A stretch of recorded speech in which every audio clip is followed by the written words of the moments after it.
Today I'm working on a Henny Penny FGG with air 0801, no gas. Okay, I'm going to start by pulling up the error log. So I'm going to put in the password 1967. I'm going to press start stop. Then I'm going to go to DIA to pull up the error log. I'm getting 0801. I got about 15 or 20 of these in a row. So I'm going to start by testing the igniter cold. I have not started the oven. The resistance will change on the igniter if you try to start it. We're looking for 4 ohms plus or minus 1 ohm. So it's very important to pull up the error log so that I know not to fire up the oven.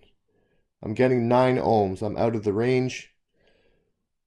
So at this point I want to confirm that I'm actually getting power to the igniter as well. So E20 is our igniter on the schematic here. It's wired directly into the secondary side of the transformer. That's the T3 transformer. I should be getting 24 volts at this point.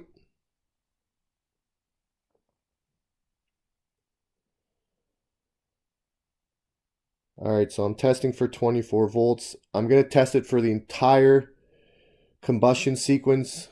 I'm getting 0 volts here at this point. So that means we're going to work backwards. And it's triggering my 0801.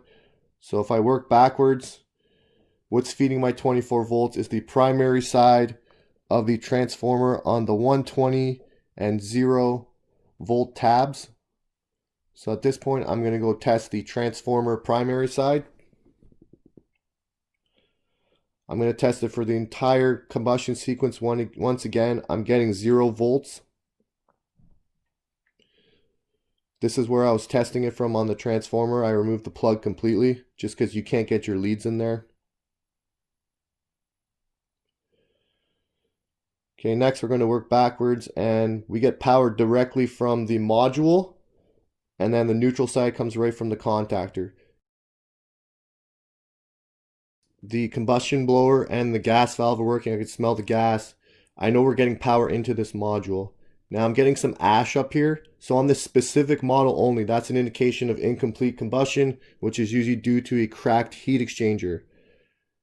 So I did inspect the heat exchanger. There's no cracks. It was actually just changed within the last year. The previous tech just didn't clean all the ashes up. So I changed the module, igniter, and flame sensor. I always change the flame sensor with the igniter because if you're going to pull the burner, change both at the same time.